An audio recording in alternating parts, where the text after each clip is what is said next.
Muy buenas tardes a todas, a todos. Muchas gracias por conectarse en este webinar de Iniciativa ALAS, la Alianza de Asociaciones de Inmunodeficiencias Primarias que tiene presencia en 10 países en América Latina. Sean todas y todos ustedes muy bienvenidos. Y asimismo quiero saludar la presencia de Faisuli Gaviria de Colombia y de Carolina Cantuña de Ecuador, que junto conmigo forman parte también de la Dirección Colegiada de Iniciativa ALAS. En esta dirección colegiada tomamos las decisiones, compartimos, creamos consenso para poder trabajar de manera colectiva por todas las asociaciones y personas que tienen alguna inmunodeficiencia primaria. Entonces, Faisuli Gaviria y Carolina Cantuña llevaremos a cabo la coordinación de este webinar. Muchas gracias, queridas compañeras, por estar juntas el día de hoy. Asimismo, le quiero dar un agradecimiento muy, muy especial a Vicky y Fred Model, creadores de la Fundación Jeffrey Model, por el apoyo que siempre nos brindan a Iniciativa ALAS en todas nuestras actividades, especialmente en este momento con el apoyo para poder llevar a cabo estos webinars. Sin su apoyo esto sería muy, muy difícil de poder realizar. Muchísimas gracias.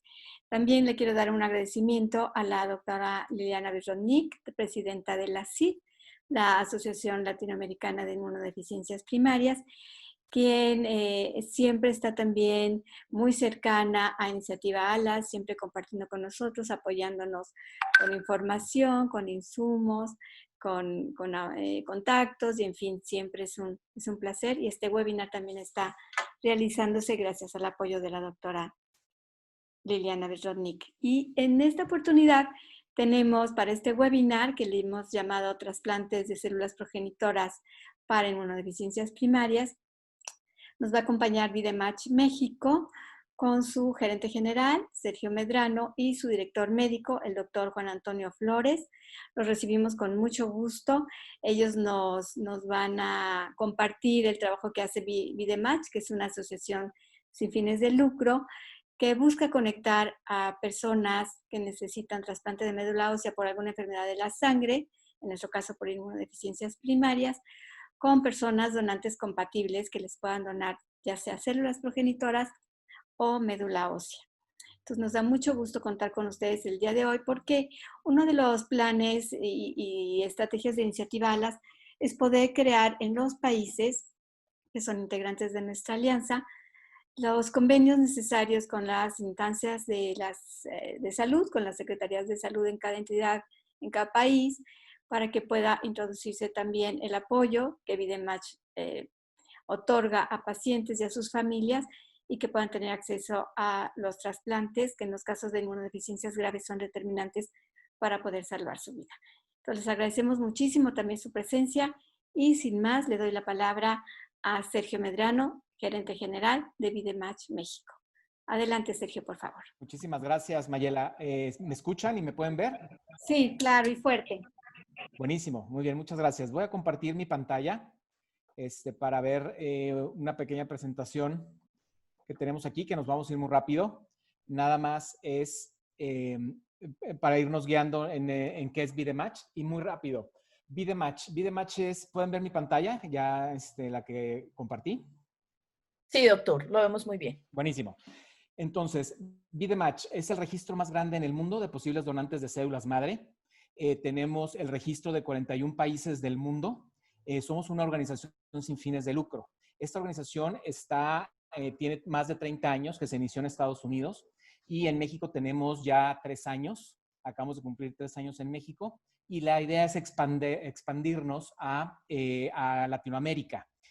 ¿Cómo funciona Vidematch? Vidematch registra, hace muchos eventos, hace muchas participaciones con corporativos, con universidades, en puntos fijos de registro para buscar posibles donantes o potenciales donantes de células madre que no estén obviamente relacionados con el paciente. Entonces, hacemos muchas estrategias de registro de posibles donantes de células madre. En Estados Unidos ya se hace ese esfuerzo hace 30 años, en México tenemos 3 años. ¿Y cómo funciona? Voy a ir avanzando un poco aquí en la presentación. Hay unos datos en México que no quisiera detenerme en estos porque estamos hablando en Latinoamérica, pero aquí lo que dicen es que la principal causa de muerte en México entre entre los años de 5 a 14 años, y que cobra vida, más de 2,000 vidas anuales, es en los niños. Y estamos hablando en la leucemia aguda, ¿no? Pero estamos hablando aquí que el trasplante de células madre puede curar más de 70 enfermedades, lo que comentaba el doctor, y también algunas de las más comunes son leucemias, los diferentes tipos de leucemias, linfomas, el síndrome mielodiesplástico, anemia plástica severa y inmunodeficiencias combinadas. Entonces, eso es lo que un trasplante de células madre puede curar. Y muy rápido, me gustaría nada más explicarles, yo sé que está aquí el doctor para cualquier duda, pero el doctor Tony, pero también nada más muy rápido es qué es la médula ósea y qué son las células madre, porque siempre hay una confusión si el trasplante es de células madres, de médula ósea, qué es lo que se trasplanta. La médula es el tejido esponjoso dentro de los huesos largos, ¿no? Que es la que produce las células sanguíneas, ¿no? Y se encuentra en el cuerpo y produce glóbulos rojos, glóbulos blancos y también plaquetas. Las células madre también existe el flujo sanguíneo, que está en el flujo sanguíneo realmente, que es en sangre periférica, en donde se llevan las células madre de sangre periférica. Entonces, tenemos que de la médula ósea se sacan células madre, del torrente sanguíneo se sacan las células madre, y un poco en un lenguaje no médico, y nos puede explicar mejor el doctor Tony, las células madre son las que deciden en qué convertirse, si son glóbulos rojos, glóbulos blancos o plaquetas, ¿no? Es por llamarlo de una forma muy sencilla y de una forma muy clara para explicar las células madre. Hay dos formas que estos posibles donantes o potenciales donantes de células madre pueden donar. En el 77% de los casos de los pacientes, dependiendo de su edad, de la enfermedad, de varias cosas, requieren de las células madre de la sangre periférica, el 77% de estos casos. Y el 23% necesitan de la donación de médula ósea. Entonces, también depende del tipo de enfermedad y del paciente. Entonces, el donante tiene estos porcentajes para donar sus células, ya sea por sangre periférica o por médula ósea. La donación de sangre periférica es una forma muy fácil de donar, que es la parte como si fueran a donar plaquetas, ¿no? Es un procedimiento no quirúrgico, tarda alrededor de 4 a 8 horas porque es un poco lento, donde por un brazo están recolectando la sangre, una máquina está centrifugando esa sangre para quedarse con las células madre y regresa por el otro brazo, ¿no? No hay mayor efecto, el riesgo es muy bajo, como si fueras a donar sangre. El otro tema, aquí se ve cómo están donando por sangre periférica. La donante que se le están recolectando las células, está haciendo su trabajo en computadora, en su laptop, y está donando las células. Esto es por su sangre periférica. La parte de la médula ósea es un procedimiento quirúrgico ambulatorio. Hay anestesia general, se hace punción en el hueso del ilíaco, en la parte esponjosa, se extrae la médula y de esa médula se extraen las células madre. Esto puede durar, no sé, este procedimiento alrededor de 90 minutos. Hay anestesia general y a lo mejor a los 2-3 días ya puede seguir con su actividad normal el donante.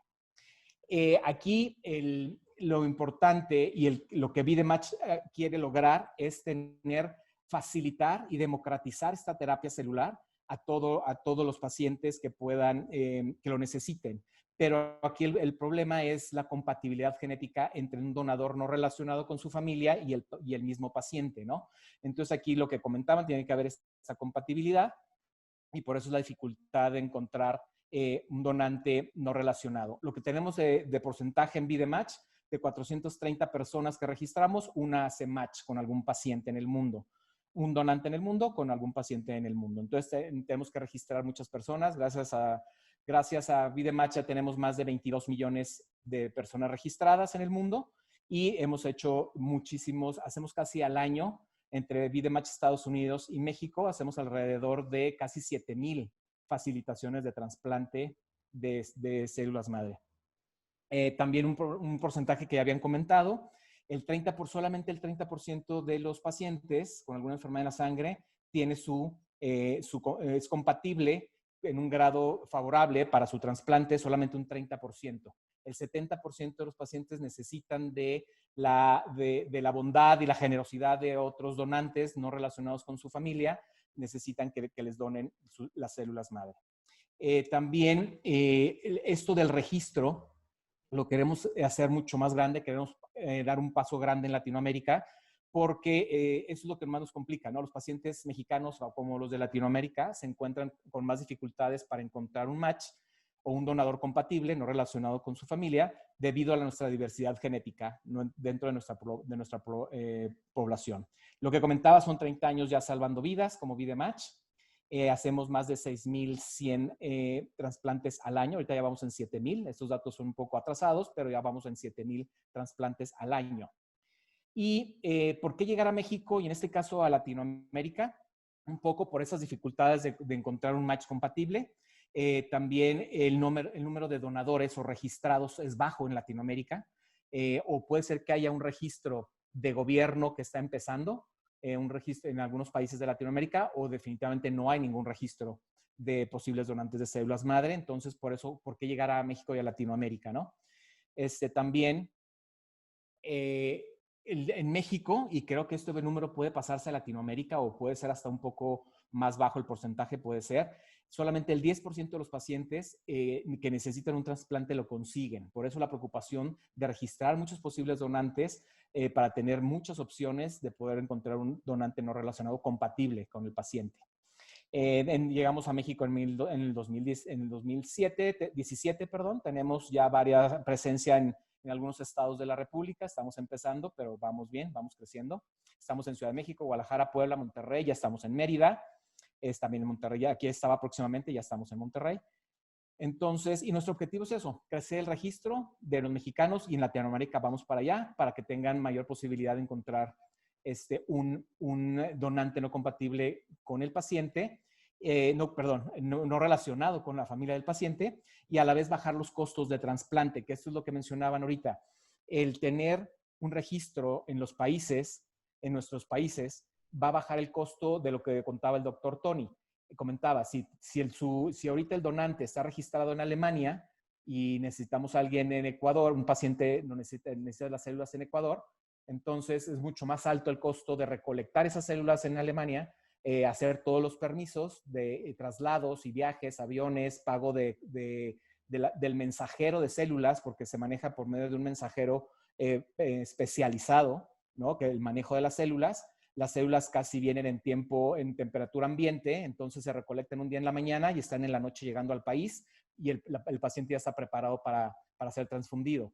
Entonces, eso eleva los costos.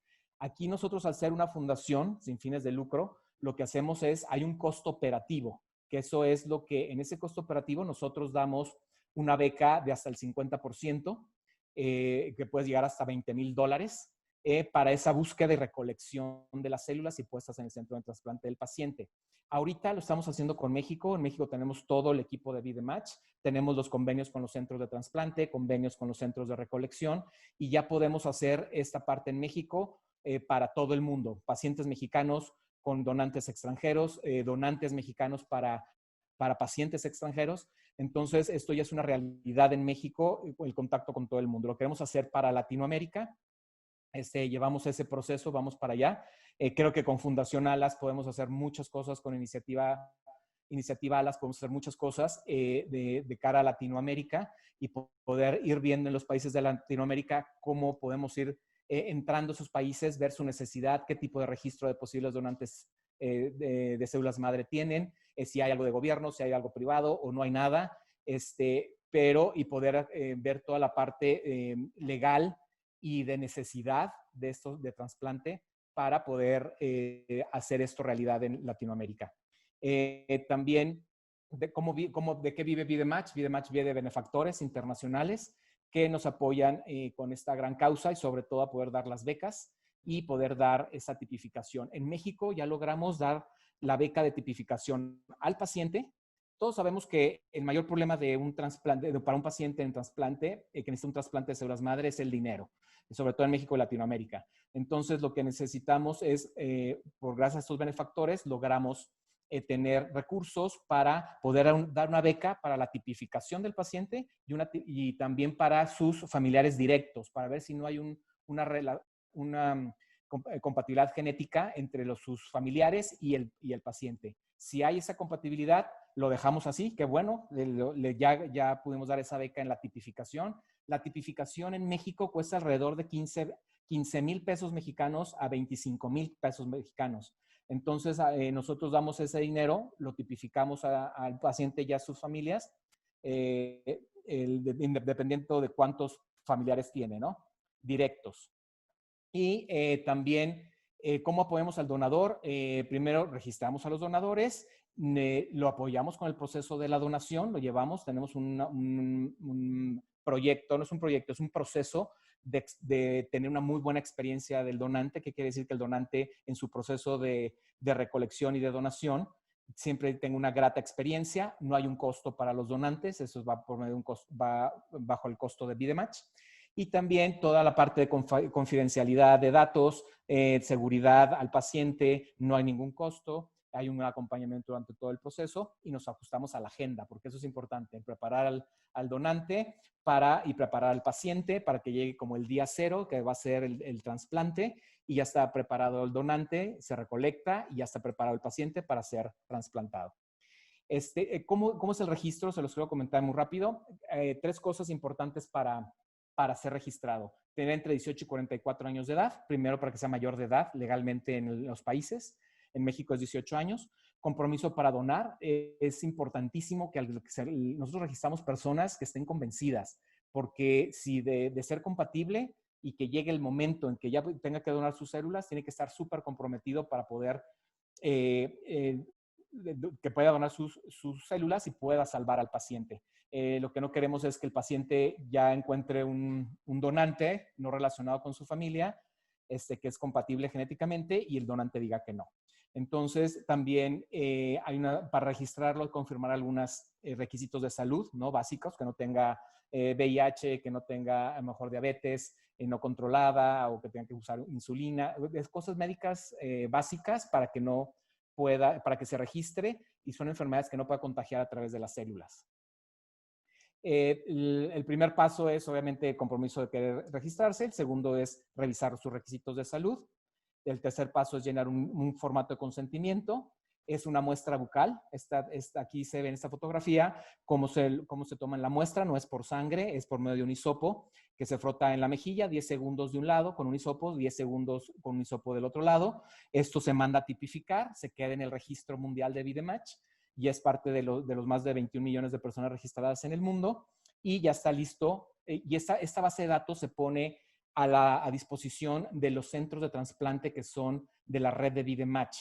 Entonces, los doctores de los pacientes buscan en este sistema de VideMatch, buscan la mayor compatibilidad de posibles donantes, y puede ser que encuentren pueden encontrar hasta 10, ¿no? Compatibles, dependiendo, de diferentes países, o nos ha tocado el caso que no ha habido la posibilidad de encontrar un donante. También tenemos un grupo de voluntarios que nos están apoyando en toda la parte de registro. Un poquito aquí el proceso de la búsqueda es que una vez que se recolectan las muestras bucales, se mandan al laboratorio, quedan tipificadas y procesadas en una base de datos. Los médicos acceden al software de VideMatch, a esa plataforma, donde se ve si hay un match, precisamente si hay una compatibilidad, y el médico solo va a saber el sexo, edad y nivel de compatibilidad. El tercero, se activa el proceso de contacto con el donador, que es lo que comentaba el doctor Tony. Una vez que ya hacen la búsqueda, encuentran un match, se activa la búsqueda formal para poder seguir con el proceso. Y el proceso de la donación para los donantes es muy sencillo. Hacen su registro, ya se encuentran con que tienen una compatibilidad, confirman su disposición, se planean los tiempos para que tengan se les hacen unos exámenes físicos, médicos, análisis, que no tengan enfermedades contagiosas, para que puedan donar sus células. Llega el día se prepara ya la donación, se prepara el donador, hay una plática informativa, se toman las muestras de sangre para volver a ver su compatibilidad genética, y ya llega el día de la recolección de sus células. En promedio, lo que les decía, en México 1 de cada 430 personas que registramos hace match. Y creo que aquí están todas nuestras redes sociales. Se pueden meter a la página de internet de VideMatch México, Hay un número de contacto para pacientes, hay un número de contacto para donantes, se ven los eventos de registro que va a haber en México, en este caso ahorita.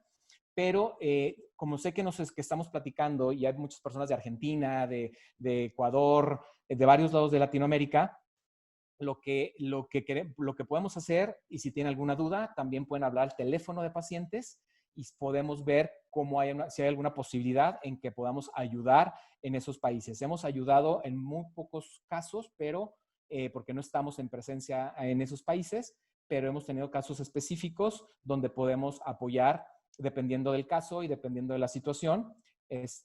Podemos apoyar. Pueden marcar a este teléfono que viene en la página de internet de vidematch.org.mx.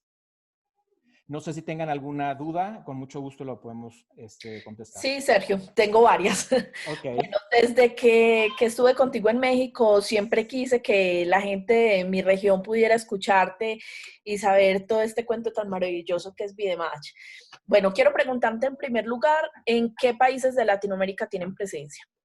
Tenemos presencia como tal de estar en esos países, nada más, bueno, México, Estados Unidos, en general, el Vidematch, Estados Unidos, Puerto Rico y México. Pero tenemos el registro de 41 países. Si el país en donde están de Latinoamérica, por ejemplo, Argentina, tiene un registro de gobierno o un registro privado, seguro lo tiene Vidematch.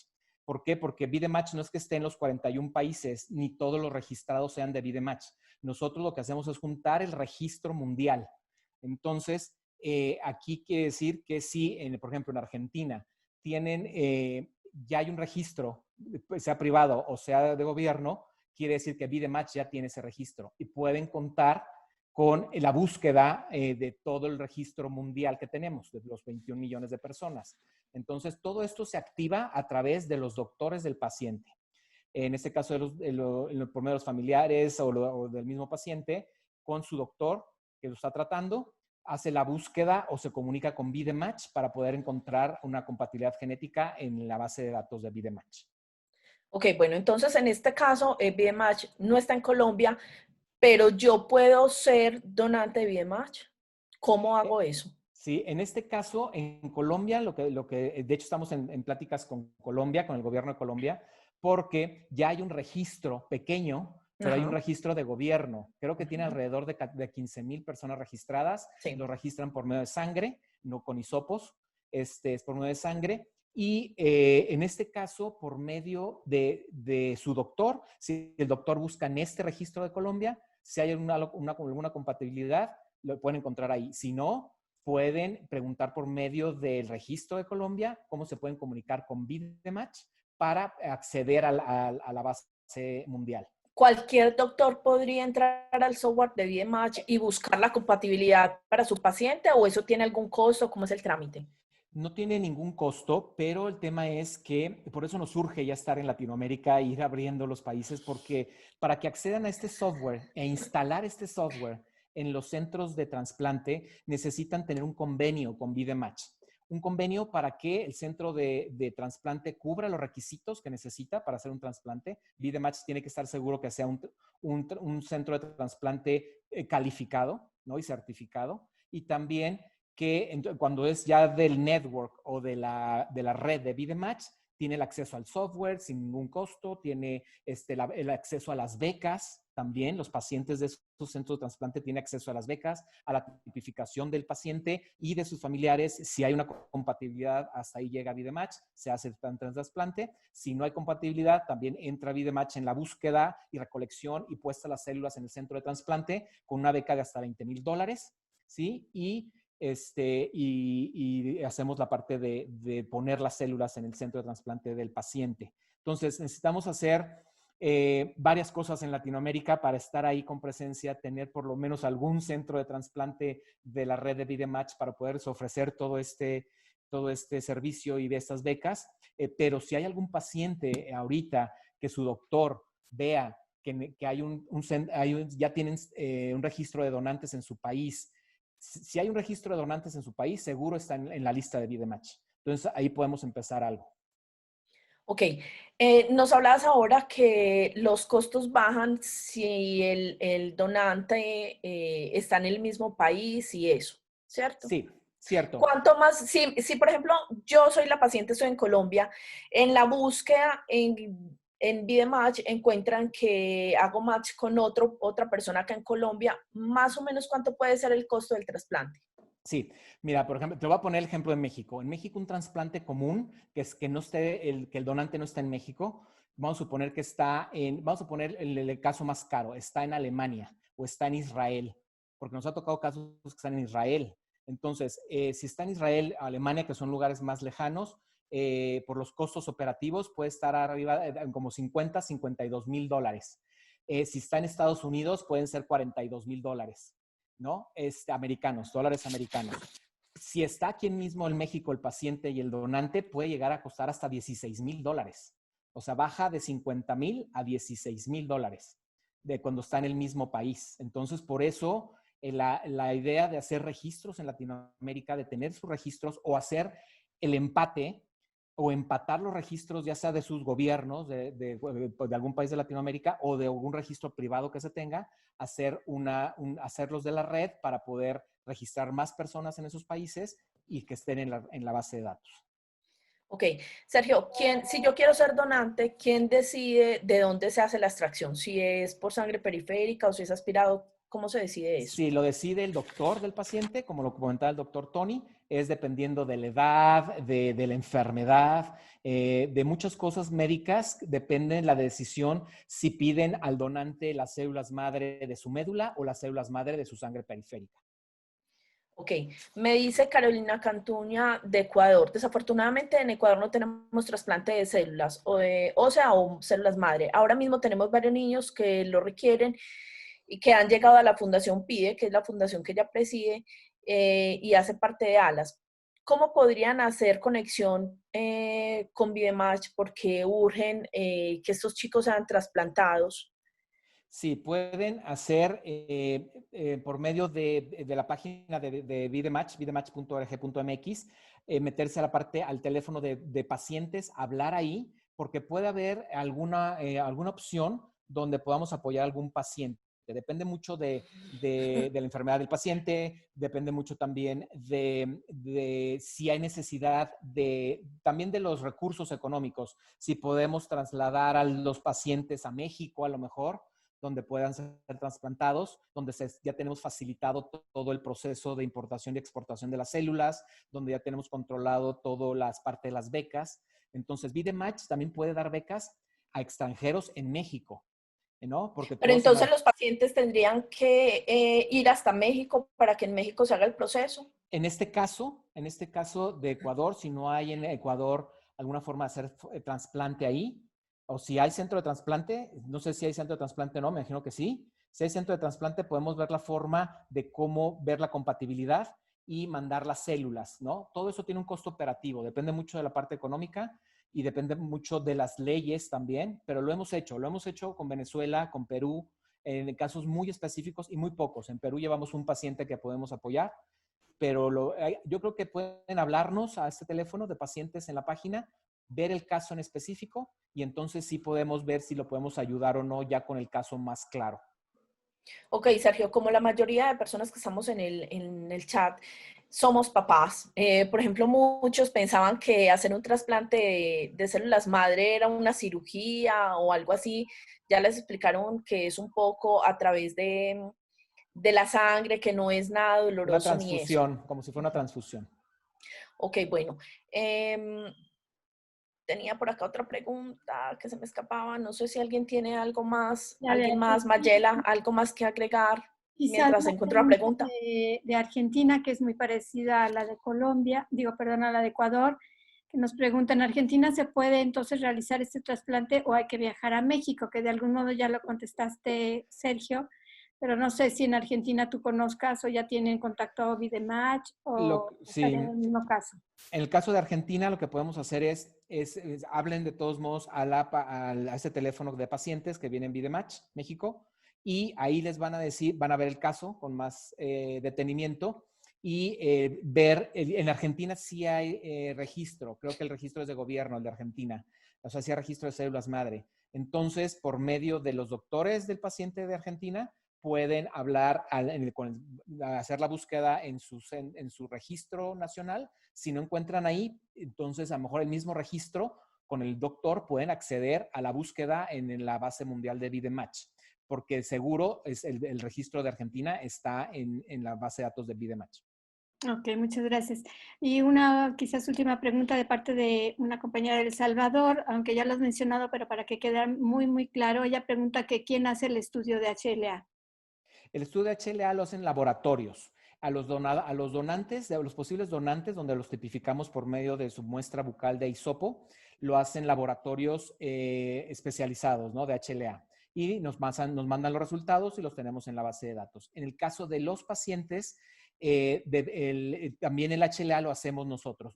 Como lo hacemos por hisopos, no hay necesidad de que nos manden la sangre del paciente ni de sus familiares. Nosotros mandamos los hisopos y ellos nos mandan la muestra bucal, ¿no? Y con esta muestra bucal nosotros hacemos el HLA de los pacientes y sus familiares directos. Y yo puedo pedirle a Vidematch que me mande el kit para ser donante, así ustedes no tengan presencia en Colombia, no hay problema. Ahorita no podemos hacerlo, lo podremos hacer y lo queremos hacer, pero por ejemplo en Colombia, ahorita que el registro es de gobierno, estamos haciendo un convenio con el registro de gobierno para poder hacer eso que tú mencionas, en Colombia en específico. Lo mismo podríamos hacer con Argentina, si hay un registro de gobierno, y si hay uno privado también podemos hacer una alianza con el privado, y si no existe, podríamos entrar como VideMatch en el país, ¿no? No es tan sencillo como se oye, porque tenemos que ver muchas cosas legales, sanitarias, de muchísimas cosas, ¿no? Ver también la necesidad del trasplante en esos países. Necesitamos ver varias cosas, pero sí hay, perdón.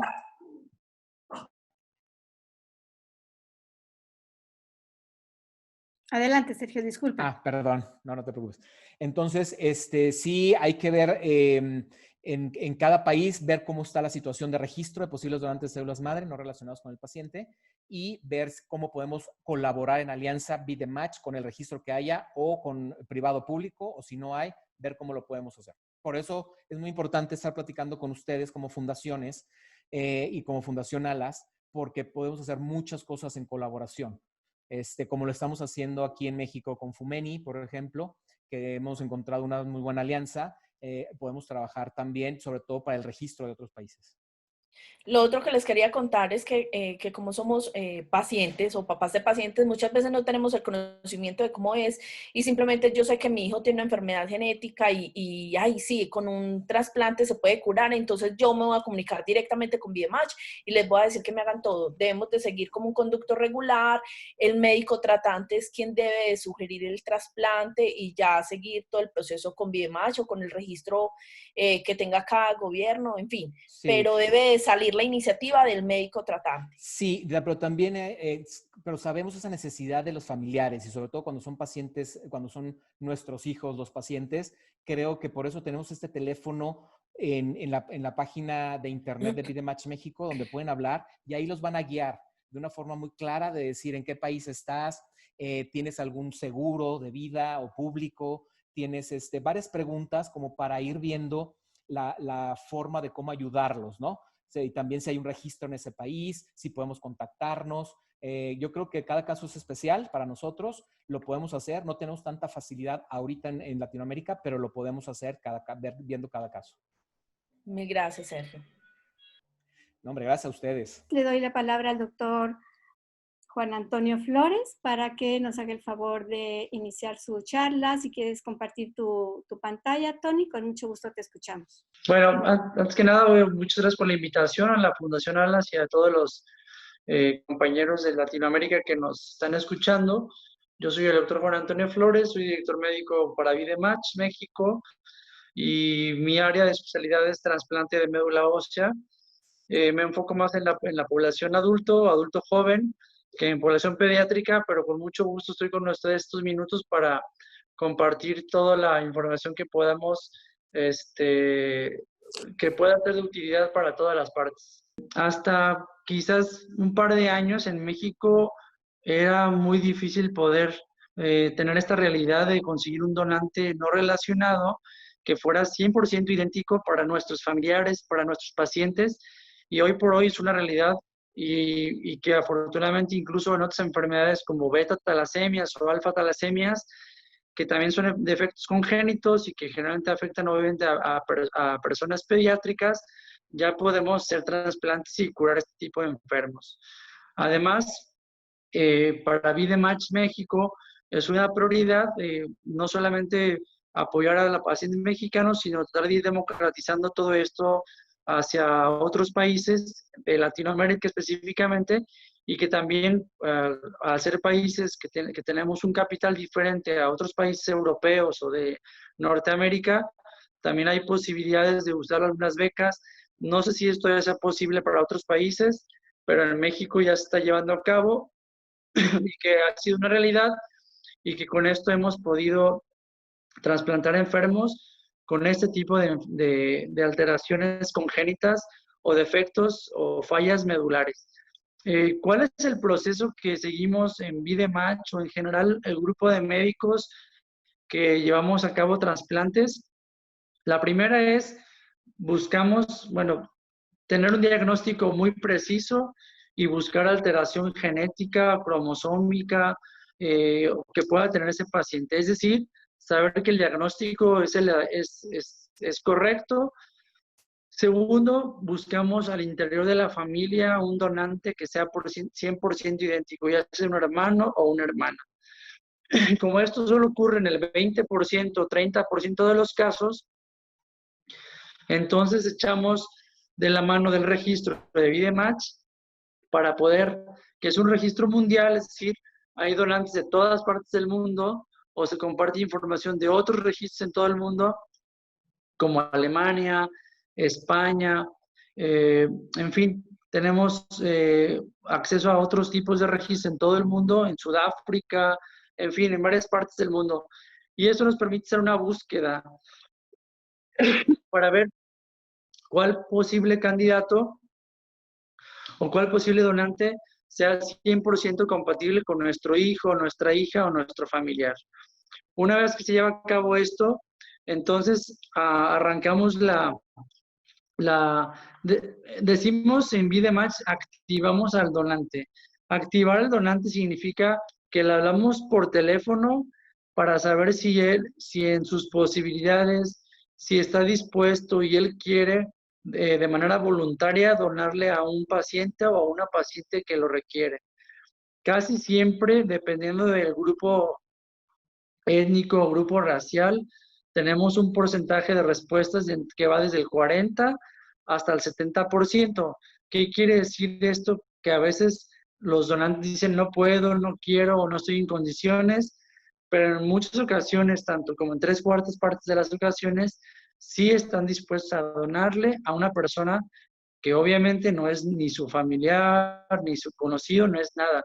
Simplemente que por cuestiones de código genético y por HLA encontramos que hay un porcentaje o es 100% o un porcentaje muy alto de compatibilidad.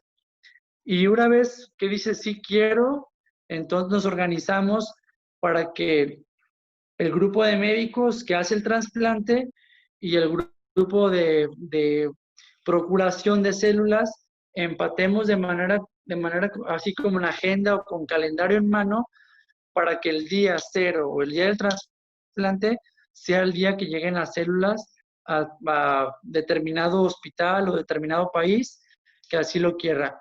Y ahí, de ahí en más, pues los cuidados de trasplante, que son los que habitualmente tenemos, el cuidado de infecciones, transfusiones, detección oportuna de rechazos o de enfermedad ingesta contra huésped, se lleva a cabo como un trasplante, digamos, de manera rutinaria. No sé si con esto les dé como un panorama. Ahora bien, podemos hacerlo como interactivo, alguna pregunta, y con mucho gusto podremos ahondar un poquito más en eso.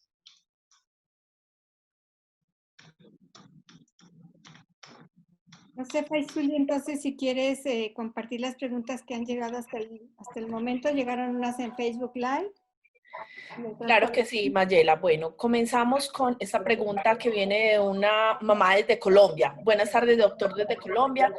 Somos padres de una nena de 9 años. ¿Me escuchan bien? Sí, Paisuli, adelante. Ok. Sí, escucha Somos bien. padres de una nena de 9 años que nació con atresia de esófago y ductos arterioso persistente. Ha padecido 39 neumonías hace 3 años con una posible inmunodeficiencia primaria, aún sin diagnóstico confirmado, con tratamiento de gamaglobulina subcutánea cada 10 días. La pregunta ¿es posible saber si nuestra hija es candidata a un trasplante de médula, trasplante de médula? Bueno, ya lo precisaba hace unos minutos en relación a muchas veces, incluyendo en México, no tenemos acceso, por ejemplo, a algunos genes, algunas alteraciones moleculares que son muy importantes para poder establecer el diagnóstico. Por ejemplo, genes como GATA1, GATA2, hablando de enfermedad granulomatosa, si es autosómica recesiva para genes P67 y otros genes que en esta enfermedad ocurren, a veces tenemos que mandar muestras a Estados Unidos y resulta medio complicado. Todas las enfermedades, inmunodeficiencias congénitas y todas las enfermedades como de falla medular y defectos congénitos en los neutrófilos, como en el caso de la enfermedad granulomatosa crónica, pueden ser susceptibles de trasplante.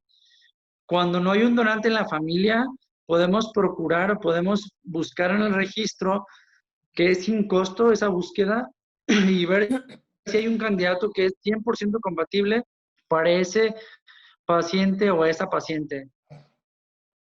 Ok, la segunda pregunta sería, para un niño con síndrome de hiper-IgM, ¿hasta qué edad es lo correcto para realizar un trasplante? Casi todos los pacientes que tienen, repito, problemas congénitos, defectos en neutrófilos, algún tipo de inmunodeficiencia primaria o enfermedades, por ejemplo, de falla medular como Wiskott-Aldrich, Black-Van Diamond, lo ideal es trasplantar antes de los 12 años. ¿Por qué ocurre esto? Porque uno, si los pacientes requieren, por ejemplo, soporte transfusional o están requiriendo múltiples hospitalizaciones por infecciones o requieren varios medicamentos, se van sensibilizando. A lo sensibilizar significa que van creando anticuerpos contra diversos componentes sanguíneos o diferentes antígenos que existen. Esto lo que ocurre es que cuando queremos hacer un trasplante después de los 18 o 20 años, el paciente ocurren dos cosas. Ya tiene, por ejemplo, cicatrices pulmonares, ya tiene exposición a diferentes bacterias o ya está aloinmunizado y esto que produce mayor cantidad de rechazo y o mayor chances de tener infecciones respiratorias graves durante el trasplante. ¿Y esto en qué se traduce? En mayor mortalidad durante el trasplante. Por eso tenemos que hacerlo de manera temprana. Ok, doctor, nos pregunta la señora Belén Juárez de México. ¿El trasplante puede ser para un paciente de gamaglobulinemia ligada al X que no tiene un familiar donador idéntico? Sí, ok. Entonces, en esos casos tenemos dos opciones. Seguir como está hasta ahora, me imagino, con soporte con gamma globulina subcutánea o intravenoso, según sea el caso, o buscar un donante no relacionado que sea HL idéntico y entonces, digamos que el primero que no tiene, que es el familiar, segundo, tenemos la opción del donante no relacionado, siempre y cuando sea un 9 de 10 o un 10 de 10, así que sea al menos 90 o 100% compatible, porque los resultados a largo plazo son mejores y el riesgo del trasplante quizás pueda superar el beneficio que pueda obtener por el mismo. Ok, doctor, nos escribe Kelly Joana Pavas desde Colombia. Soy una paciente de 29 años con linfopenia de CD4, idiopática, VIH negativo. ¿Podría ser candidata para trasplante de médula? Bueno, yo preguntaría aquí si tiene algún hermano o hermana que sea compatible. Y número dos, ¿cuántas infecciones ha tenido oportunistas asociadas al conteo bajo de CD4? Si es algo digamos que si la tasa o el récord de infecciones no ha sido muy importante, quizás ya por la edad uno pensaría um, digamos, en llevarla como algo más conservador, pero siempre y cuando las infecciones o la tasa de infecciones no sean muy frecuentes.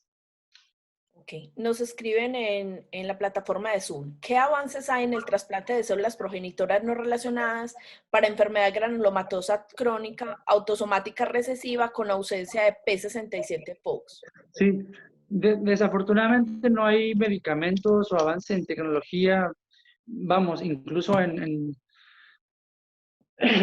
en terapia génica que pueda sustituir esta proteína importante para el NAD y para la fosforilación, la oxidación a nivel de los neutrófilos y que se pueda defender el paciente. Sigue siendo el trasplante hoy por hoy la condición, digamos, que puede ser curativa, independiente si es esta proteína o cualquier otra proteína que se asocia a la enfermedad granulomatosa crónica. Es trasplante relacionado y en caso de que no exista algún candidato o algún familiar, hermano o hermana, irnos por el no relacionado. Ok, otra paciente nos escribe, quiero saber si soy candidata a trasplante. Tengo 49 años y una inflamación crónica de mucosa de laringe y con otros síntomas. ¿Y qué, perdón? Le repito la pregunta. Quiero saber si soy candidata a un trasplante. Tengo 49 años y sufro de inflamación crónica de mucosa de la laringe, entre otros síntomas. Yo les comentaba que a mayor edad, mayor chance de que las cosas no vayan tan bien, por lo que ya comentábamos. Yo creo que en el caso de ella tendríamos que ver si hay un donante idéntico, HL idéntico, hermano o hermana. Quizás ahí sí sopesaría o podría ser candidata a un trasplante de esa naturaleza. De lo contrario, quizás yo me iría por algo más conservador. Ok, nos escribe Mayerly Moreno, es una mamá de una paciente de Colombia. Dice, mi hija de 12 años fue trasplantada el año pasado, se declaró fallido el trasplante. ¿Se puede realizar nuevamente? Sí, ok. Justamente les comentaba, todas las fallas medulares, anomalías congénitas de la hemoglobina, de neutrófilos o inmunodeficiencias primarias, digamos que el gran temor que tenemos los hematólogos que hacemos trasplante es rechazo. A mayor edad, mayor probabilidad de que esto ocurra. Entonces, sí se puede hacer un segundo trasplante, de preferencia no usar el mismo donante. Por ejemplo, es lo que ocurre es que el hermano o la hermana son compatibles. Y entonces lo que ocurre aquí es, tendríamos que hacer dos cosas. Una, anticuerpos anti-HLA específico. Y dos, usar un donante que no sea familiar. Yo me iría por un donante del registro que sea 100% compatible. Doctor, ¿nos podría explicar cómo es el trasplante, cómo es el proceso, en qué consiste?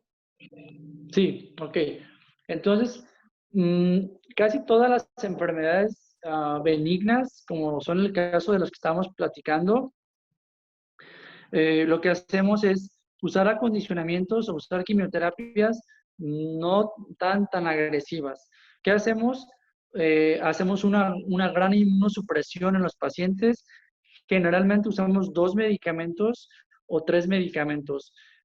Básicamente son ciclofosfamida, fludarabina y timoglobulina. Hay quienes usan busulfán o melphalan según cada caso, pero la tendencia en general en las enfermedades congénitas o enfermedades benignas, es decir, que no son cáncer de la sangre, es a utilizar inmunosupresiones muy importantes, y lo que sí importa bastante es usar dosis muy altas de células, y procuramos usar células como fuente médula ósea, porque cuando usamos médula ósea la probabilidad de que existan complicaciones como enfermedad de injerto contra huésped es mucho menor que cuando usamos sangre periférica. Entonces, lo que hacemos con esta inmunosupresión o con este acondicionamiento es tratar de limpiar o crear espacio para que las nuevas células que vamos a injertar o vamos a trasplantar puedan tener espacio y que no exista un rechazo del cuerpo del paciente hacia las nuevas células. ¿Cómo hacemos que esto suceda? Primero, por las quimioterapias que utilizamos y de manera secundaria, porque usamos medicamentos inmunosupresores como ciclosporina, sirolimus, tacrolimus y metotrexate para evitar que esto suceda. Una vez que se aplican las células viajan en la circulación y solas a través de un mecanismo que se llama homing o volviendo a casa, volver a casa, las células entran a los huesos largos, a las costillas, a la cadera, a la pelvis y se introducen para que al cabo de unas 15 días, 20 días, vuelven a restablecer el funcionamiento normal de la médula ósea y digamos en el caso de que haya una hipogamaglobulinemia, pues los linfocitos B y las células plasmáticas empiezan a restablecer el funcionamiento de la producción de gamma globulinas. En el caso de las enfermedades granulomatosas crónicas, los neutrófilos ya no son carentes de las diferentes proteínas FOX para producir el NAD. Y yo, por ejemplo, en el caso del Wiskott-Aldrich o del Black-Van Diamond, de la producción normal de hemoglobina, o de las talasemias, o de las neutropenias cíclicas familiares, etcétera, etcétera, ¿no? Se restablece el funcionamiento de la célula que estaba o alterada, o deficiente, o carente. Ok, doctor, ¿nos podría por favor clarificar la importancia del quimerismo como resultado del trasplante por inmunodeficiencias primarias versus otras enfermedades como por ejemplo la leucemia? Sí, bueno, el quimerismo es importante en cualquier enfermedad que trasplantemos. Es lo que nos da la pauta para saber qué cantidad de células ya están dentro del cuerpo del recipiente o del paciente y ese porcentaje o esa cantidad de células que se obtuvieron, generalmente procuramos que obviamente sea al 100%, y al cabo del tiempo lo vamos, por ejemplo, en el día más 30 post-trasplante, bueno, en el día más 15, más 30, más 100, y según se vaya requiriendo, pues eso es para garantizar que las células que hemos trasplantado e injertado sigan viables y sigan produciendo células sanguíneas de manera normal. Ok, doctor. Nos pregunta Carolina Cantuna desde Ecuador. Buenas tardes, doctor. ¿A partir de qué edad y hasta qué edad se puede realizar un trasplante de médula? Si la pregunta es muy general, me refiero, acuérdense que hay como 70 enfermedades que se pueden trasplantar. Si nos enfocamos a las enfermedades a las que en este momento nos estamos refiriendo, generalmente antes de los 20 años es lo ideal. Si se puede antes de los 12, mucho mejor. Pero no existe como tal una limitante para hacer un trasplante. Les puedo decir que para algunas enfermedades como leucemias, podemos llevar hasta los 70 años a un paciente a trasplante, siempre y cuando esté en buenas condiciones. Y lo que hacemos es como ajustar las quimioterapias a cómo se encuentra el paciente en el momento, a la edad, en fin, a cómo está su corazón funcionando, su pulmón funcionando, su riñón funcionando. Por eso les decía que a menor edad, en el caso de enfermedad granulomatosa crónica o de hipogamaglobulinemias, es porque no queremos que existan cicatrices tanto en vías urinarias como en pulmón, que después eso pueda ser, digamos, ya una limitante para poder llevar al paciente a trasplante, ¿no? Porque hay pacientes que tienen tantas infecciones pulmonares que van generando, como la enfermedad propiamente lo dice, cicatrices en el pulmón, granulomas, que luego eso le confiere una restricción pulmonar, que en el caso del trasplante es muy importante eso. Nos pregunta el señor Luis Reyes. Hace unos 18 meses, para iniciar el proceso de búsqueda de donador para EGC, tenía un costo de $50,000 y escucho que ahora es gratis. ¿Cómo funciona ahora? Ok, bueno, no es que sea gratis. Ojo, las búsquedas en el registro acá en México no tienen costo. Es decir, yo tengo un paciente en este momento que viene a mi oficina, a mi consultorio, no tiene un donante familiar, hermano o hermana, y entonces lo que yo puedo hacer para mi paciente es hacer una búsqueda sin costo para saber si existe en el registro de VideMatch alguien que pueda ser compatible con él. Hasta ahí, eso no tiene costo.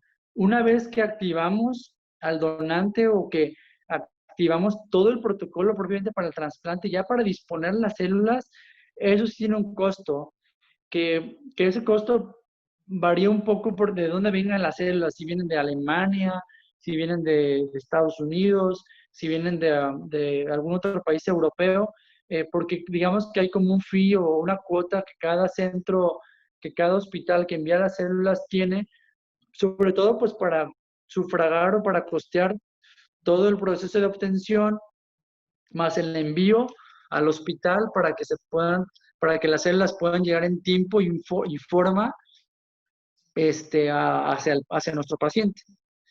Pero acá en México es un poco menor que 50,000. No tengo el dato específico, eso quizás lo podemos ver con el tema, con el grupo de administradores, incluyendo el licenciado Sergio de VideMatch, pero sí es mucho más accesible acá en México que en Estados Unidos y que en Europa, obviamente.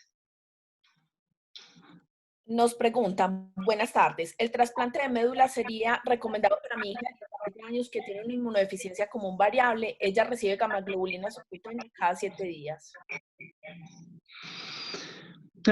Es una... obviamente, si es una opción curativa, yo acá vería qué tan grave es la inmunodeficiencia,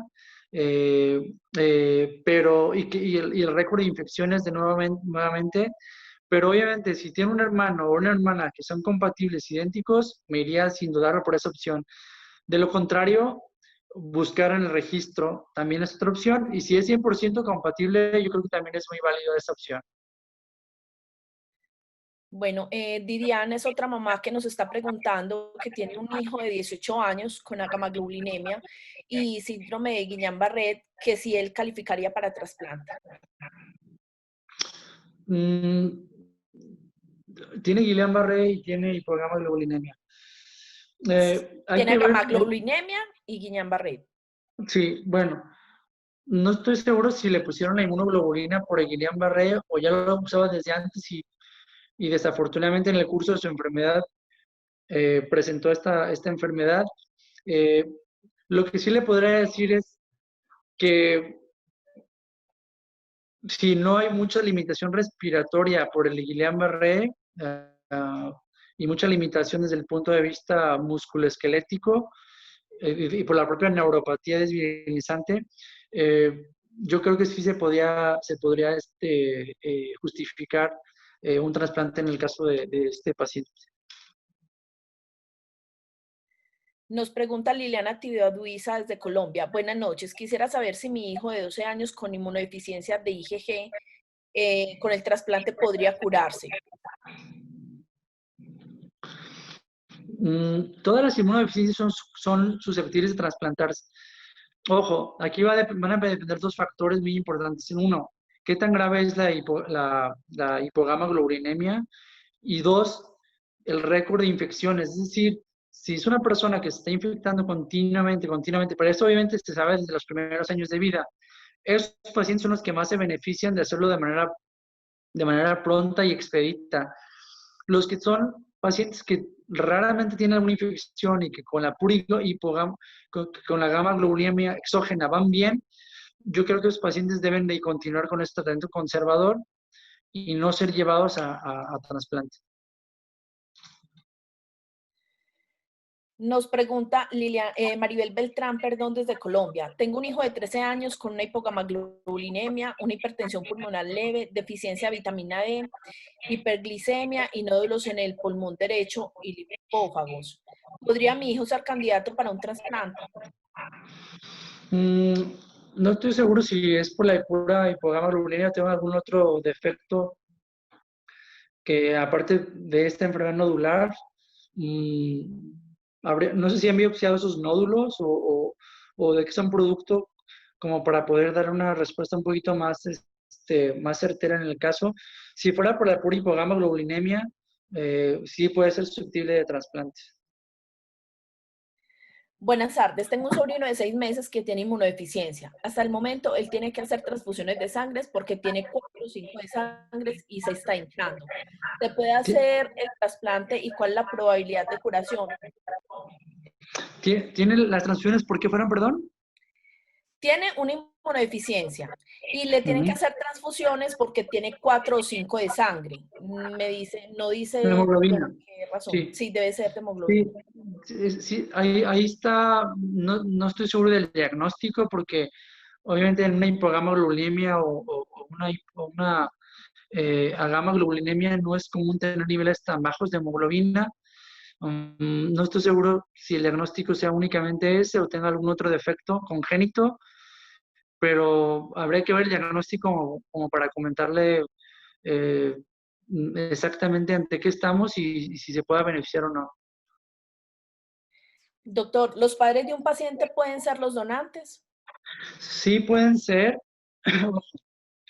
Una de todo lo que se hace en Latinoamérica o que se va a empezar a hacer es trasplantes haploidénticos.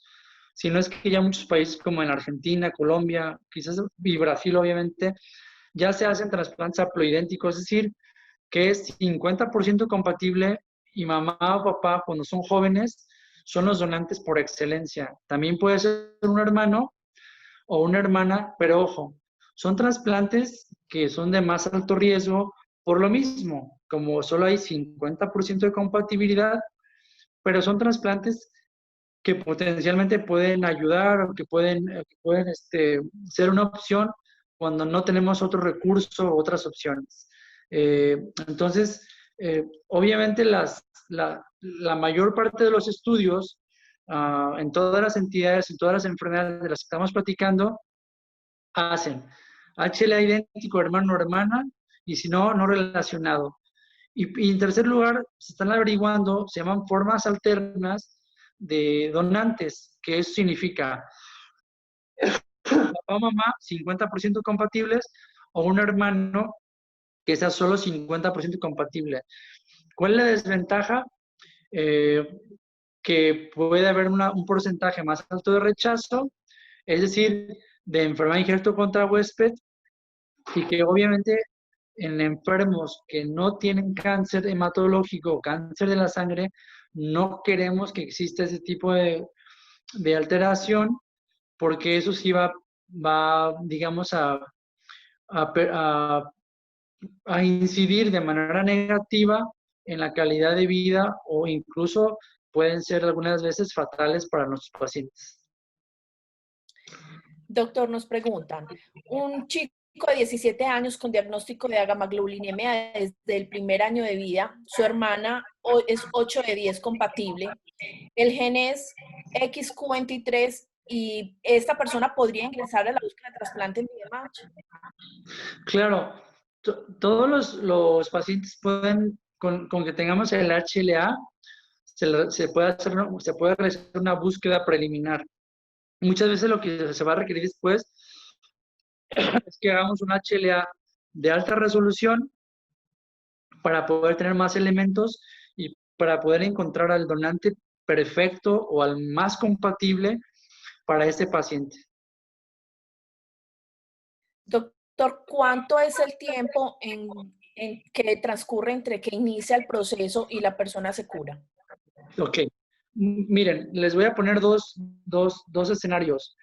El primer escenario es, ya tienen un donador del registro, el donante se activa. Entonces, la primera etapa es más o menos que va de 2 a 3 meses, es entre que se activa el donante hasta que se realiza el trasplante. Es un tiempo que más o menos estimado que va de 2 a 3 meses. Y luego viene la otra parte, que es la parte del seguimiento post-trasplante. Dijimos que para que las células empiecen a hacer su función normal, se requieren de 15 hasta 22 días, máximo un mes. Y a partir de ahí en el seguimiento, para saber que el trasplante ha sido un éxito, al primer año ya tenemos un gran avance pero para decir que ese paciente está curado se requiere un plazo de 5 años de seguimiento sin mayores complicaciones. Y por ahí estaba viendo una pregunta. Durante todo ese tiempo hacemos quimerismos para garantizar que las células sigan estando en un porcentaje muy alto, o si no es que en el 100%, y así vemos que no exista pérdida del trasplante durante todo ese tiempo. Nos pregunta Natalia Agudelo desde Colombia. Mi hijo con síndrome de hiper-IgM fue trasplantado a los 5 años de un hermano HLA idéntico. Antes del trasplante se mantenía saludable con el tratamiento y ahora hemos tenido que lidiar con la enfermedad de injerto contra huésped pulmonar. A nivel mundial, ¿cuál es la experiencia en otros pacientes trasplantados con esta inmunodeficiencia? Bueno, aquí el punto es que desafortunadamente una de las complicaciones que vemos los hematólogos es la enfermedad de injerto contra huésped. Por lo que comenta, me imagino que es crónica. Entonces, el manejo de la enfermedad de injerto contra huésped en cualquier tipo de paciente o recipiente es la misma. Es decir, independientemente de que siendo una neoplasia hematológica o es una enfermedad benigna, es igual el uso de esteroide. Hay tratamientos nuevos que para pulmón, como el uso de biológicos o fotoaféresis, aunque es mejor para piel que para pulmón, que puede ser una opción para ese paciente que comentan. Doctor, ¿cuál es la edad registrada como esperanza de vida de los pacientes que han sido trasplantados con éxito en la enfermedad de Wiskott-Aldrich? Ok. Todos los pacientes que tienen anomalías congénitas de la hemoglobina o de los eritrocitos, la expectativa de vida sí es diferente a la población general. Todos aquellos que han sobrevivido al cabo o que han pasado 5 años de su trasplante y que todo marcha bien, tienen una expectativa de vida que va 10 a 20% menos en porcentaje que la población normal. ¿Esto por qué sucede? Porque muchas veces cuando no hay injerto contra el huésped o hay algún tipo de infección, puede haber alguna alteración cardíaca, problemas tiroideos, diabetes y otras enfermedades crónicas que en el sujeto que ya se curó de la enfermedad que tenía, con el curso del tiempo, pueden ocurrir o pueden tener mucho más frecuentemente que la población sana o que la población, eh, eh, digamos que comparativa edad por edad, sexo por sexo. Entonces, hay una disminución que puede ir del 10 al 20% en cuanto a la expectativa de vida. Doctor, tengo un niño de 4 años con síndrome de hiper-IgM, son de Ecuador. ¿Cómo es el proceso para acceder al trasplante? Bueno, si ya en el grupo de médicos que lo checan allá no hay un donante en familia, en hermanos o hermanas, está la opción del haploidéntico, que es uso de papá o mamá, recordemos. Pero entonces, acá tendríamos que ver cómo podemos hacer para que aquellos pacientes de Latinoamérica, a través del registro de VideMatch, podamos hacer búsquedas para ellos y entonces poder saber si existe en el registro un donante que sea por 100% compatible y que en caso dado de que se pueda ser una opción para ese paciente. ¿En Argentina está VideMatch? No, creo que hasta ahora solo es VideMatch México y Puerto Rico, pero digamos que es como el siguiente paso. No sé si quieras ceder la voz a Sergio para que nos comente un poco de esto. Mira, doctor, tenemos todavía muchas preguntas que quisiéramos Sí, terminar contigo. Después sí, Sergio va a dar toda la explicación del funcionamiento de VideMatch y de las posibilidades de hacer el trabajo en los países. Muchas gracias. perfecto, me parece muy bien. Entonces dejamos la pregunta pendiente para él. Perfecto. En un diabético tipo 1, donde el páncreas ya no segrega insulina, ¿se puede realizar el trasplante? No hay evidencia que el trasplante halogénico tenga algún beneficio. Lo que sí les puedo decir que hay un grupo acá en México, otro grupo en Brasil, que son los pioneros en diabetes tipo 1, recién diagnosticados para trasplante autólogo. Recuerden que es una enfermedad que está mediada inmunológicamente y que el trasplante autólogo en diabetes tipo 1 de reciente diagnóstico, esto es antes del primer año de diagnóstico, puede ayudar a que los islotes de Langerhans y las células del páncreas puedan regenerarse, pero ojo, no es una opción curativa, solamente retrasa el requerimiento de insulina en esos pacientes. En un niño, en un niño de 6 meses con inmunodeficiencia común variable, ¿se puede realizar el trasplante? Ok, en esos niños tan pequeños, que generalmente optamos por llevarlos al año, 2 años de vida para poderlo hacer. Si es algo muy grave, se puede llegar a hacer, incluyendo cordones, se pueden utilizar por el peso, que creo que esto junto con la médula ósea pueden ser opciones a elegir y que pueden ser de mucho beneficio. Tengo una hipogamaglobulinemia, falta de respuesta funcional. ¿Hay posibilidad de trasplante? Tiene 53 años. Sí se pueden trasplantar, en este caso tanto de la chica de 49 años como esta persona de 53, haríamos anticuerpos HLA específicos, que esto es para saber si no están inmunizados o aloinmunizados, y saber desde antes si un trasplante en ellos podría ser una opción. Lisette desde México nos escriben, si por alguna causa se pierde el trasplante en la vida adulta, en caso de un paciente que tuvo Wiskott-Aldrich, ¿hay posibilidades de éxito de un nuevo trasplante? Desafortunadamente en anomalías congénitas de la hemoglobina y eritrocitos, a mayor edad, mayor chance de que haya rechazo. Ojo, sí se puede llegar a hacer. Hay varios criterios. Uno de ellos es el número de transfusiones, el uso o no de prednisona. Si los requerimientos de transfusiones siguen siendo muy altos y la dosis de prednisona muy alta, sí se podría valorar, pero ojo, el riesgo de rechazo va en el orden del 30% más o menos. Doctor, ¿cuál es el porcentaje de éxito y cuál es la compatibilidad que debe tener un donador para el paciente? En el caso que platicamos... No, es otra sí. pregunta aparte. Ok. Bueno, depende de la enfermedad, pero de todas las que estamos hablando ahora mismo, lo ideal es hermano, hermana, 100% idénticos y 100% compatibles. Y segundo, o no relacionado, también 100% compatibles y de preferencia médula ósea. ¿Es posible que los resultados del quimerismo cambien con el tiempo? Sí es posible que cambien con el tiempo, y esto obedece a dos cosas. Una, el paciente puede estar empezando a rechazar y nos falta más inmunosupresión. Dos, el paciente va a coexistir con un quimerismo mixto. ¿Qué quiere decir esto? Que algunos pacientes quedan con 90% de células del donante y 10% de ellos, o quedan con 95,5%. Mientras eso se mantenga constante como en una meseta, no hay mayor problema. Si vemos que la tendencia es a que va bajando, entonces tenemos que actuar y hacer algo más para evitar que se siga rechazando. Ok, Mayela, por ahora estas son las preguntas que tenemos en la plataforma y en las redes sociales. Gracias. Gracias.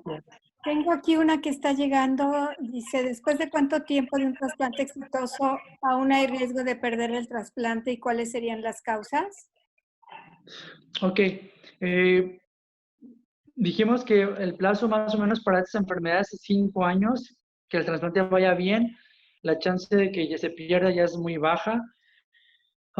Generalmente las causas de pérdida del quimerismo son dos. Una es rechazo del propio individuo hacia las células, y número dos, puede haber toxicidad por medicamentos o por algunos virus que pueden hacer que se pierdan estas células. Doctor, al final usted nos podría por favor regalar sus datos que algunos pacientes quisieran consultar.